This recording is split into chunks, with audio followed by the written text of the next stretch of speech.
Bismillahirrahmanirrahim. Assalamualaikum warahmatullahi wabarakatuh. Alhamdulillahi rabbil alamin. Salatu wassalamu ala asrafil anbiya wal mursalin wa ala alihi wa ashabi ajmain. Amma ba'du, seluruh mahasiswa Fakultas Ilmu Psikologi yang dirahmati oleh Allah Subhanahu wa taala. Alhamdulillah, pada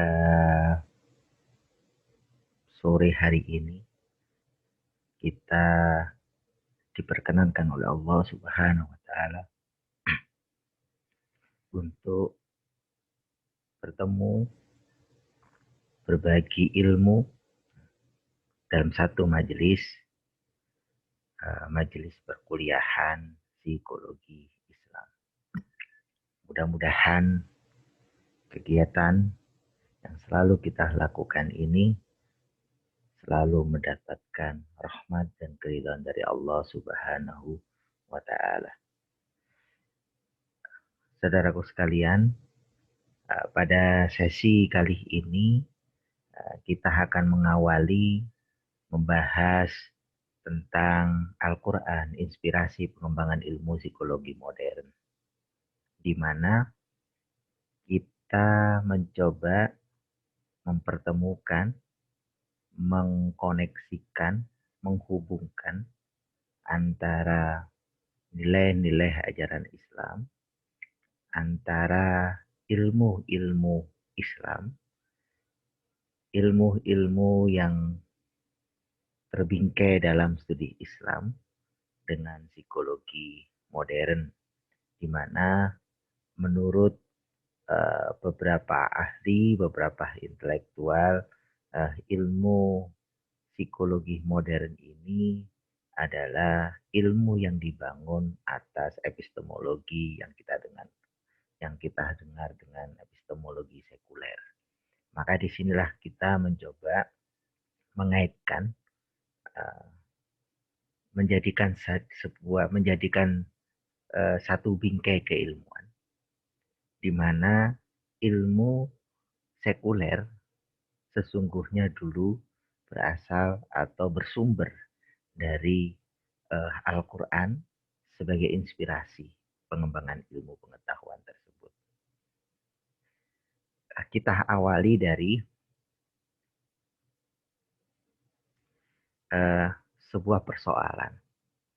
Bagaimana cara kita mengkomunikasikan antara keyakinan, di mana keyakinan ini merupakan bagian dari sebuah pembenaran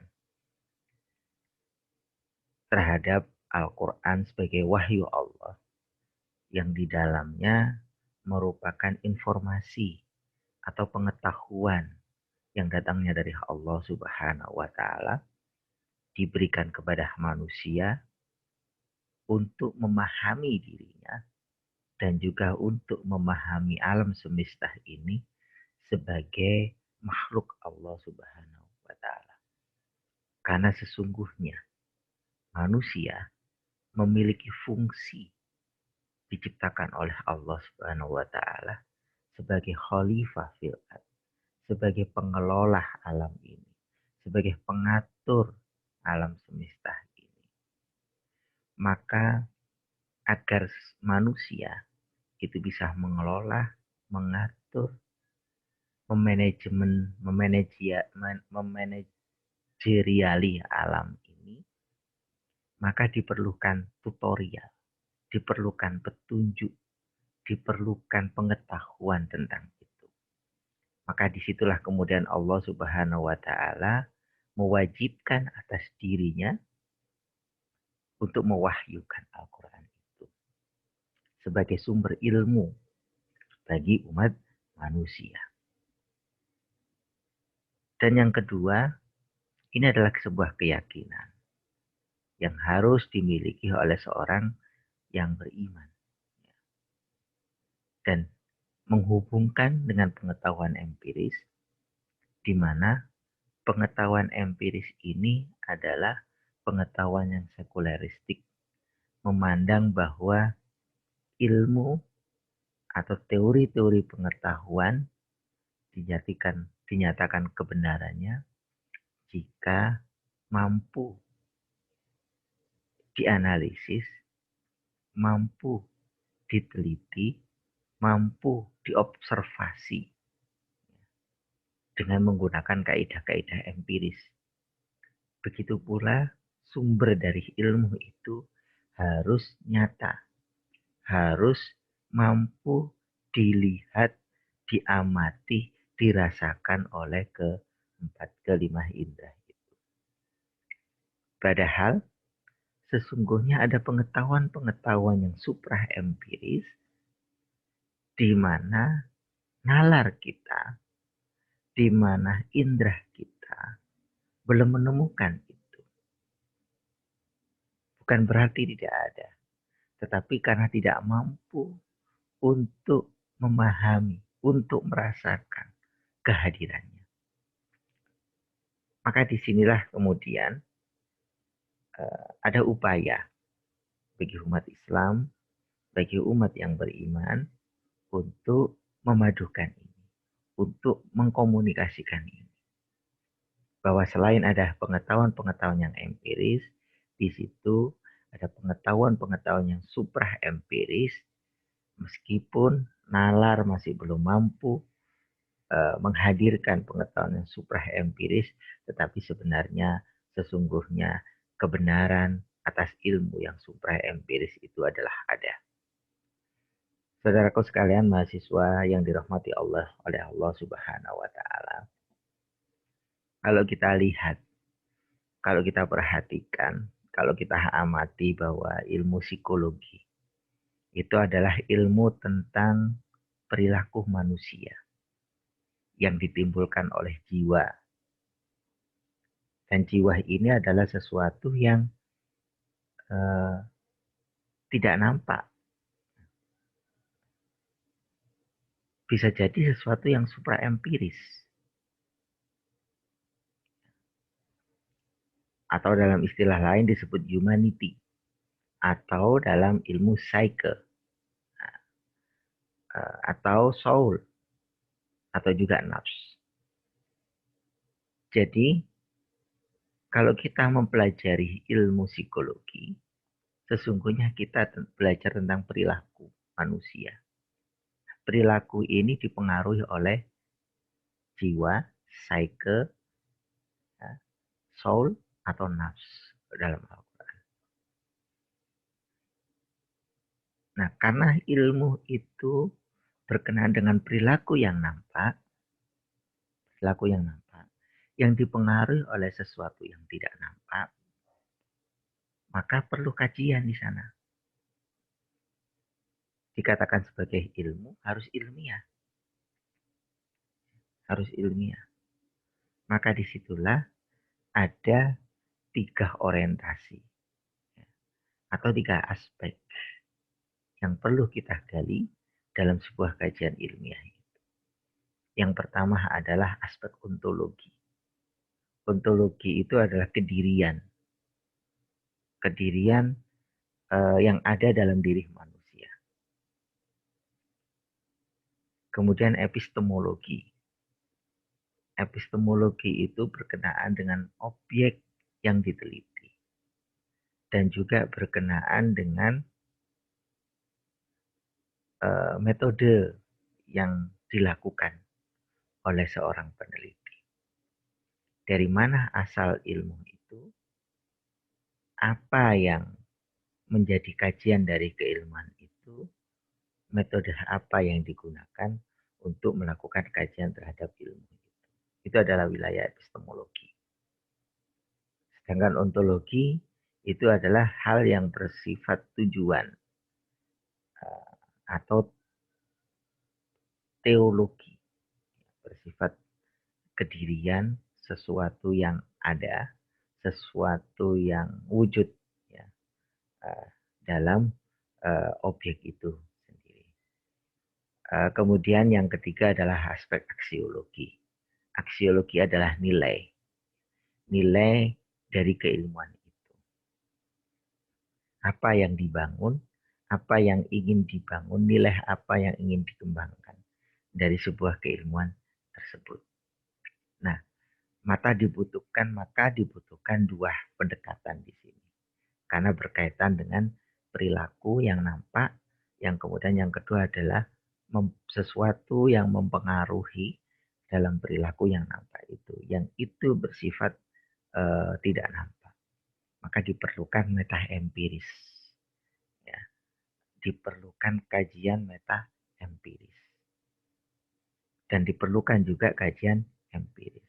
Empiris adalah suatu perilaku yang bisa diamati, yang bisa dilihat, yang bisa dirasakan.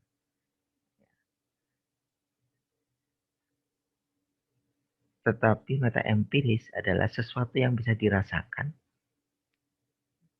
tapi belum mampu kita melihat. Bukan tidak mampu kita melihat, belum mampu. Karena apa? Karena teknologi yang kita miliki belum mampu menjawab tentang persoalan itu. Satu contoh misalnya, pada zaman puluhan atau bahkan ratusan tahun yang lalu, seseorang eh, tidak percaya, bahkan masyarakat tidak percaya akan adanya virus seperti corona seperti ini. Atau virus-virus sebelumnya seperti influenza. Karena apa? Karena indera empirisnya, dirinya belum mampu mengenali, mengetahui ya, virus yang tidak nampak tersebut. Tapi ketika ilmu pengetahuan, ketika teknologi memberikan jawaban atas adanya virus tersebut, maka disitulah kemudian pengetahuan tentang virus, meskipun mata kita, kasat mata kita tidak bisa melihat virus, tetapi kita memiliki keyakinan akan kebenaran ilmu tersebut. Dan itu berdampak. Berdampak kepada manusia itu sendiri. Nah, meta empiris ini dibutuhkan sesungguhnya untuk ya, menemukan, mencari hal-hal yang di luar kapasitas kemampuan manusia secara indrawi maksudnya di sini untuk menjadi bagian yang empiris. Nah, maka dua hal itu sangat diperlukan. Maka disitulah kemudian akan muncul yang namanya sains, ilmu pengetahuan yang sebelumnya tidak nampak, tidak mampu dikaji secara ilmiah, tetapi dikembangkan ilmu pengetahuan dan teknologi, maka kemudian dijadikan eh, ilmu pengetahuan yang itu dapat diamati sangat ilmiah. Maka di sini ya, untuk menghadirkan meta empiris ini, meta empiris, nah, diperlukan inspirasi. Ya. Inspirasi dari mana inspirasi itu? Ya dari sumbernya, dari sumber pencipta alam semesta ini, dari sumber pengetahuan itu sendiri. Nah, maka disitulah Al-Quran. Al-Quran yang secara terminologi disebut sebagai kalam Allah yang diturunkan kepada Rasulullah Muhammad Sallallahu Alaihi Wasallam sebagai Rasul dan penutup para nabi. Diawali dengan surat Al-Fatihah dan diakhiri dengan surat An-Nas. Pengertian terminologi ini diambil dari uh, karya Usul Fit Tafsir, karya Syekh Muhammad Ibnu Usaimin, Ibnu Husaimin. Nah, di sisi yang lain, Soleh Subakhi dalam Mabait fi Ulumil Quran itu kemudian juga menjelaskan Al-Quran yang menjadi sumber inspirasi itu Al-Quran yang seperti apa. Maka tidak lain Al-Quran yang diturunkan oleh Allah. kepada Rasul Muhammad SAW melalui malaikat Jibril secara berangsur-angsur yang ditulis dengan bahasa Arab dan disusun dalam bentuk mushaf. Nah, ini Al-Quran yang akan menjadi sumber inspirasi. Maka untuk memahami isi-isi Al-Quran ini, maka diperlukanlah tafsir-tafsir, diperlukanlah kaidah-kaidah tafsir, diperlukanlah kemudian tata cara untuk memahami isi kandungan Al-Quran ini. Ya, kita tidak lepas dari konstruksi, dari pemahaman para ulama yang terdahulu sebelumnya. Saudaraku mahasiswa Fakultas Psikologi Universitas Muhammadiyah Sidoarjo, maka ada eh, 4 kunci di sini. Ya. Al-Quran atau 4 inspirasi Al-Quran menjadikan sumber, ya, 4 kunci Al-Quran menjadikan sumber inspirasi bagi para intelektual muslim, para ilmuwan muslim. Kunci yang pertama, inspirasi yang pertama, Al-Quran itu diciptakan oleh Allah Subhanahu wa Ta'ala. Ya. Karena Al-Quran itu merupakan kalam Allah, maka kalam muncul itu diciptakan oleh Allah Subhanahu wa Ta'ala, oleh dirinya sendiri. Sebagai hudal linnas wa bayyinatin minal huda wal furqan. Sebagai petunjuk bagi umat manusia dan penjelasan dari petunjuk yang ada itu dan pembeda. Maka inspirasi yang pertama, karena menjadi huda linnas wa bayyinatin minal huda wal furqan, maka inspirasi yang pertama adalah inspirasi tentang memerintahkan seluruh umat manusia, orang-orang yang beriman, untuk membaca fenomena-fenomena alam ini sebagai keteraturan-keteraturan, hukum-hukum kausalitas yang diciptakan oleh Allah Subhanahu wa Ta'ala. Di ayat yang pertama dalam surat Al-Alaq dikatakan, A'udzubillahi minasyaitonirrajim. Bismillahirrahmanirrahim. Iqra bismi rabbikal ladzi khalaq. Bacalah, amati, lakukan penelitian, lakukan observasi terhadap apa? Bismi rabbik, atas nama Tuhanmu. Atas aturan-aturan, di situ ada kata-kata Rob. Rob itu adalah aturan-aturan, ketentuan-ketentuan, hukum-hukum kausalitas dari Allah Subhanahu wa Ta'ala. Bacalah, amati aturan-aturan itu. Aturan-aturan, ketentuan-ketentuan itu. Fenomena-fenomena alam yang diciptakan oleh Allah Subhanahu wa Ta'ala.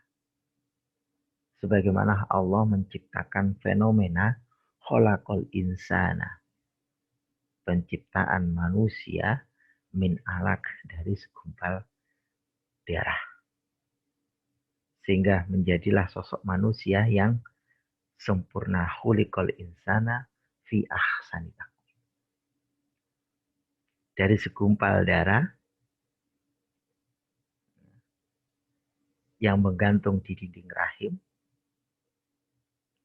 kemudian menjadi sosok manusia yang ahsani taqwim, yang bentuknya sempurna. Maka kita disuruh mengamati di situ. Disuruh mengobservasi.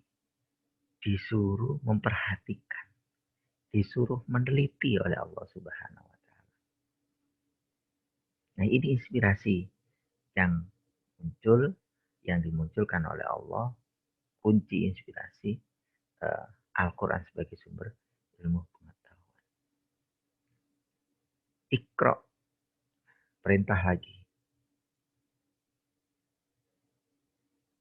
Bacalah, amati, teliti, observasi. Wa rabbukal akram, sesungguhnya Tuhanmu amat mulia. Sesungguhnya Tuhanmu maha mulia. Alladzi 'allama bil qalam, karena dia zat yang memberikan pengetahuan dengan kolam, dengan pena. 'Allamal insana malam ya'lam, yang memberikan pengetahuan kepada manusia dari sesuatu yang tidak diketahui. Allah Subhanahu wa taala saat menciptakan Adam berdialog kepada jin dan malaikat.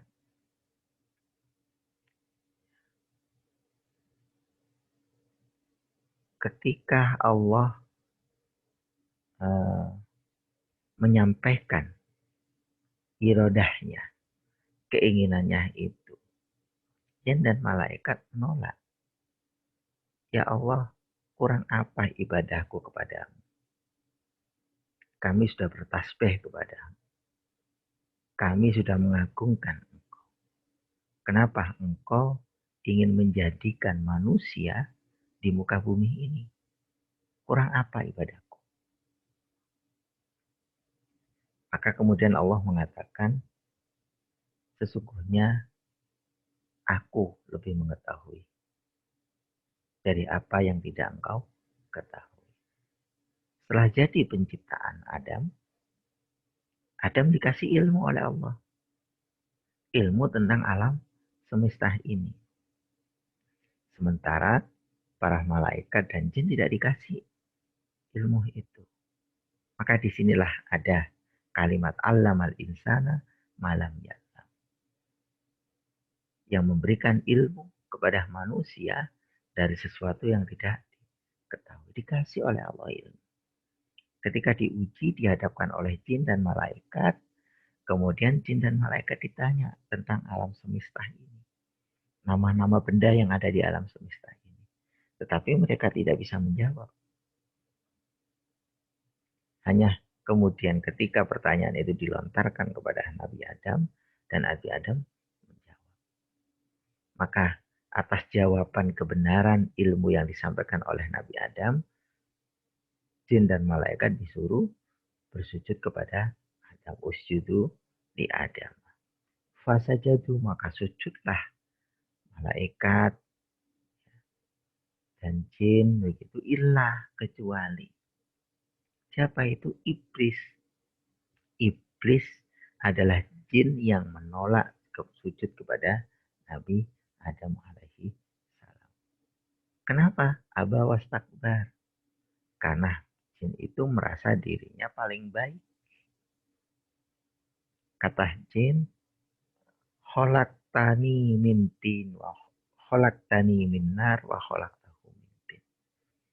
Engkau ciptakan aku dari api, sementara engkau ciptakan Adam dari tanah.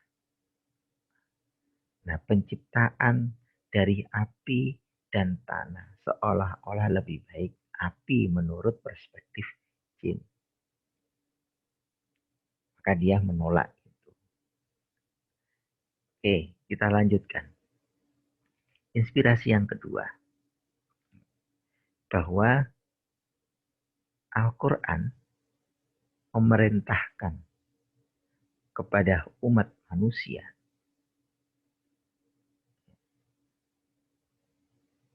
jika kamu ingin menguasai, memahami, menembus langit, maka lakukan dengan kekuatan.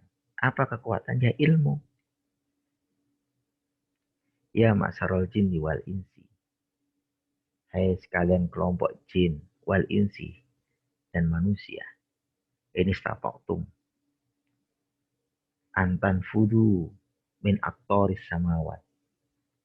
Jika kamu sanggup punya keinginan menembus, melintasi aktoris samawat, penjuru langit, wal ard dan bumi. Fanfudu, tembuslah. La tanfudu, tapi kamu tidak akan bisa menembus. La tanfuduna, tetapi kamu tidak akan bisa menembus illa bisultan, kecuali dengan kekuatan. Ma huwa sultan. Nah, sultan itulah yang disebut dengan ilmu pengetahuan. Sesungguhnya kita sudah diberi kekuatan oleh Allah Subhanahu wa taala, tinggal kemudian kita mau mengasah kekuatan itu atau tidak. Apa itu? Ya, indera kita, ilmu pengetahuan kita, nalar kita. Itu kekuatan yang dimiliki oleh manusia, diciptakan oleh Allah Subhanahu wa taala dalam bentuk yang sempurna itu. Kita mau mengasah atau tidak. Nah, ini inspirasi yang diberikan oleh Al-Qur'an, yang diberikan oleh Allah Subhanahu wa taala melalui Al-Qur'an sebagai firman-Nya. Inspirasi yang ketiga, Al-Quran dan Sunnah Rasul menempatkan ilmu sebagai tiang utama dalam menjalankan perintah agama. Artinya, orang-orang yang berilmu itu adalah orang yang paling tinggi. Orang yang berilmu itu adalah orang yang utama sebagai seorang hamba yang mampu menjalankan perintah agama. Dikatakan oleh Allah, yarfa'illah. Yarfa'illah. Allah akan mengangkat alladzina amanu minkum, orang-orang yang beriman di antara kamu, walladzina utul ilma darajat. Walladzina utul ilma, dan orang-orang yang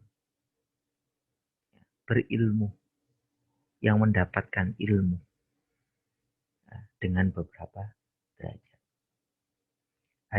Ada dua kata kunci di sini. Alladzina amanu walladzina utul ilma. Kuncinya di situ. Itu harus seimbang, harus bergandengan, harus bersinergi. Allah akan mengangkat derajat seseorang jika seseorang itu memiliki keimanan dan memiliki ilmu. Nah, ini menjadi sebuah kunci di sana. Ya, menjadi sebuah kunci dan menjadi sebuah perintah dalam beragama bahwa sebagai seorang yang beriman yang akan mendapatkan tempat kedudukan yang tertinggi di mata Allah, maka dia harus berilmu.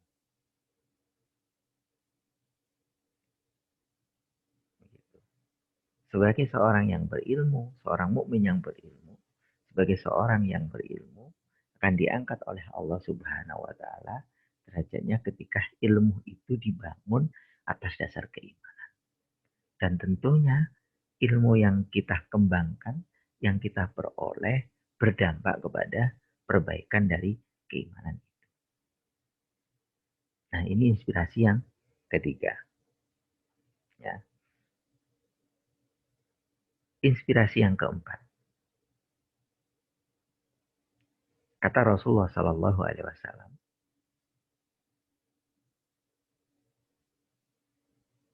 man aroda dunya fa'alahi bil ilmi. Jika kamu ingin mendapatkan dunia, maka perolehlah dengan ilmu. Man arodal akhirah fa'alahi bil ilmi. Jika kamu ingin mendapatkan akhirat, maka perolehlah dengan ilmu. Man arodahuma, dan barang siapa yang ingin memperoleh keduanya, fa'alahi bil ilmi. Maka harus didapatkan dengan ilmu. Ada 3 hal yang perlu kita lakukan di sini. Bahwa secara amaliyah, kehidupan kita ini sesungguhnya berada pada 2 hal. Yang pertama adalah kita hidup di bumi dan itu tidak kita pungkiri. Kita hidup di dunia ini. Dan itu tidak bisa kita nafikan. Tetapi kita hidup di bumi ini sesungguhnya dalam rangka untuk mendapatkan kehidupan di akhirat yang lebih baik. Dan itu juga tidak boleh kita nafikan sebagai orang yang beriman. Maka ketika hidup di bumi ini, ya kita harus bisa bersama-sama di alam semesta ini. Bisa hadir bersama alam semesta. Sementara untuk mendapatkan kebahagiaan di akhirat, kita butuh yang namanya ibadah. Kita butuh sangu.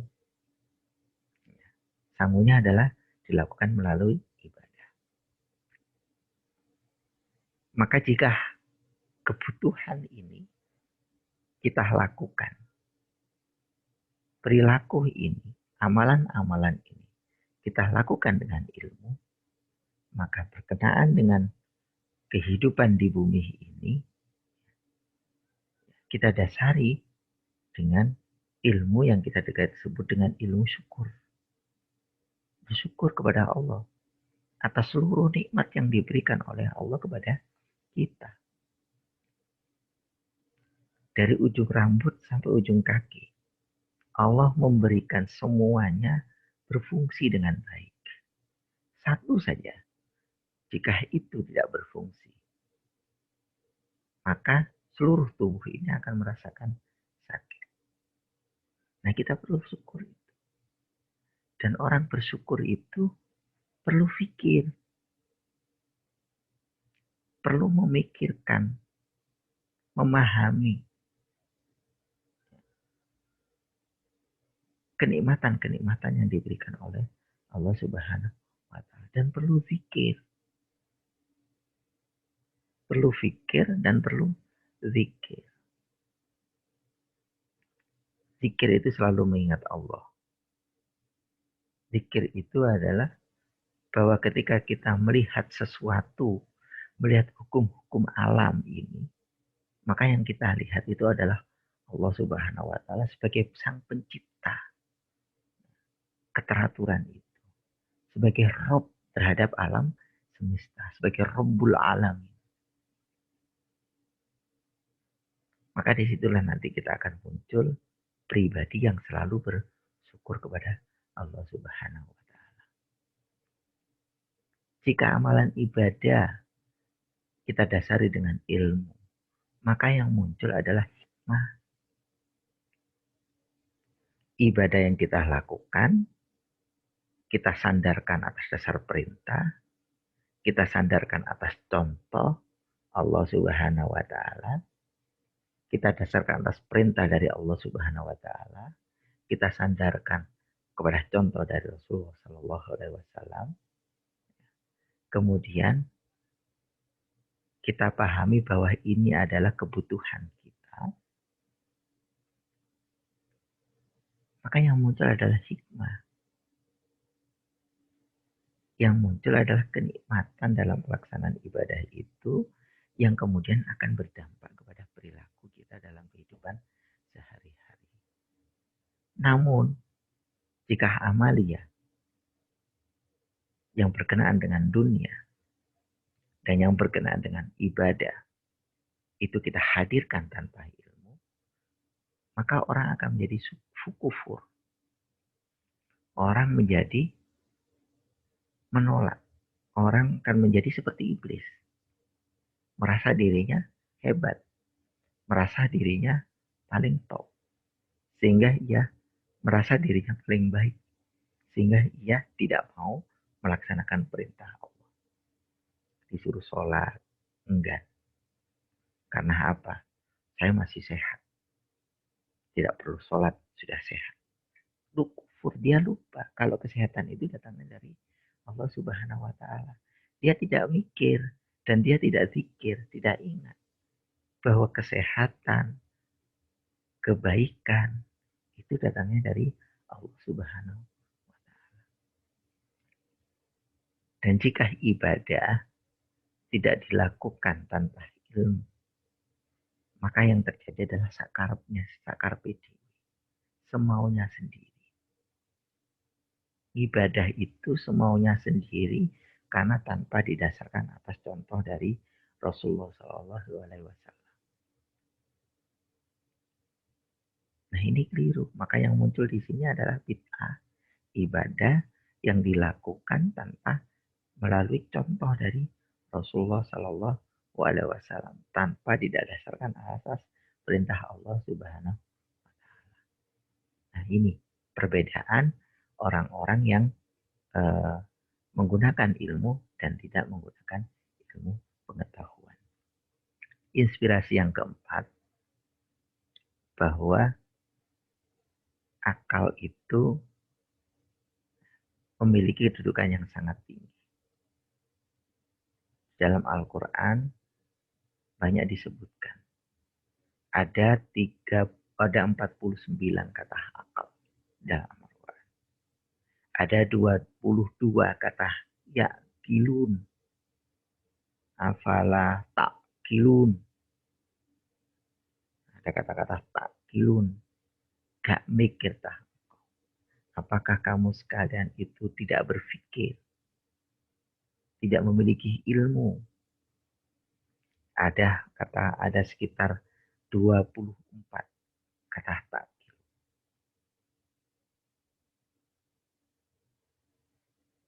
Ada kata-kata akul, ada kata-kata yakul, ada kata-kata takul. Banyak di dalam Al-Quran itu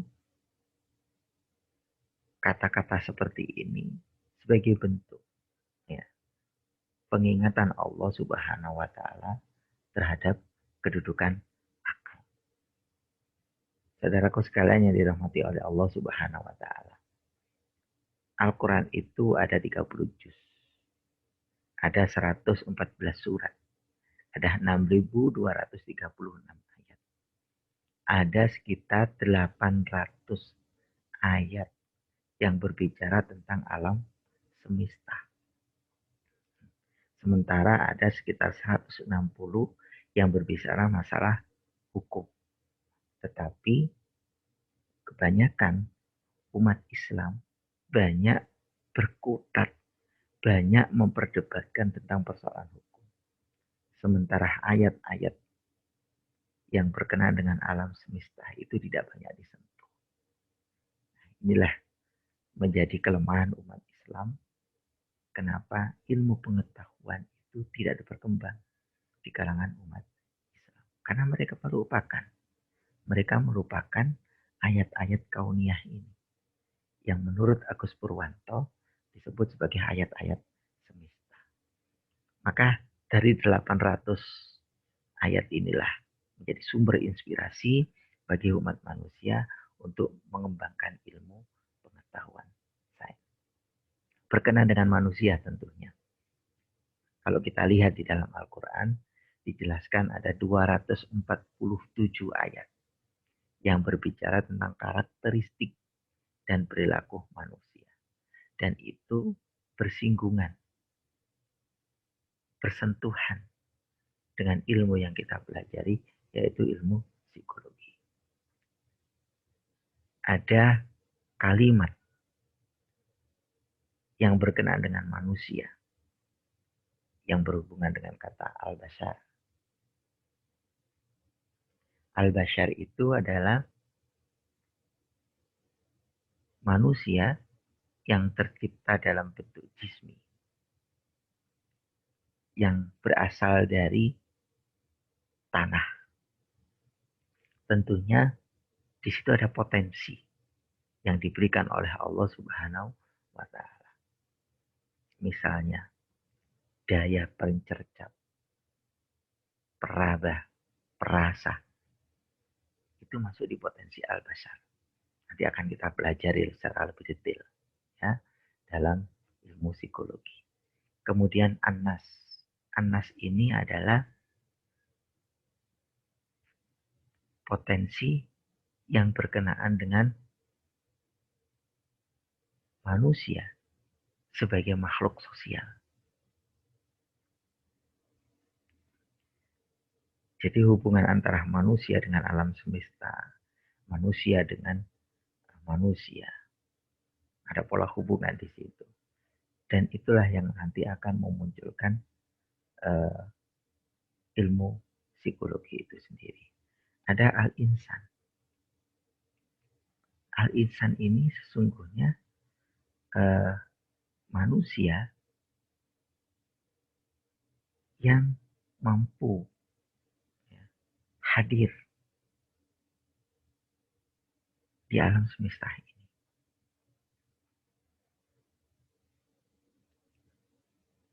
Yang mampu mengkomunikasikan dirinya ya, dengan bashar, dirinya dengan alam semesta ini. Manusia yang memiliki berbagai macam intelijensi.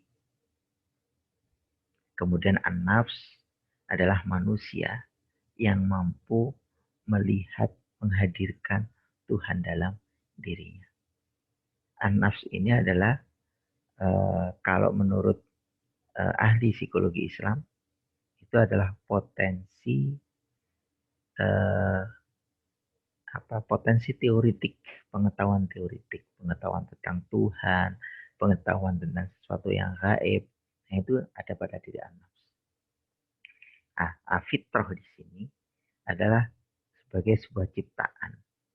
Sesungguhnya al-basar, an-nas, al-insan, an-nafs itu berada dalam satu bingkai yang disebut dengan fitrah. Nah, ada 247 ayat yang menjadi inspirasi bagi kita untuk mempelajari atau mengembangkan dalam ilmu psikologi. Nah, di dalam Al-Quran dijelaskan ada karakteristik perilaku manusia di 247 ayat itu. Nanti dalam ilmu psikologi akan kita dekati dengan menggunakan ketiga pendekatan atau ketiga metodologi. Istilah dalam studi Islam disebut dengan bayani, irfani, dan burhani. Bayani pendekatan teks, memahami ayat yang terkandung di dalam Al-Quran itu. Kemudian irfani adalah mengkomunikasikannya dengan pengetahuan super empiris. Kemudian yang burhani adalah mengkorelasikan, dipahami dengan pengetahuan yang bersifat empiris. Maka akan muncul ilmu tentang perilaku manusia. Nah, disinilah munculnya ilmu pengetahuan psikologi Islam itu sendiri. Maka konsep keilmuan psikologi itu ada istilah hadarah an-nas, menghadirkan teks, hadarah al-filsafah, menghadirkan konteks, ya, kemudian hadarah al-ilm, menghadirkan suprakontekstual, maka nanti akan muncul sebuah epistemologi baru yang disebut dengan epistemologi syar'i. Saudaraku,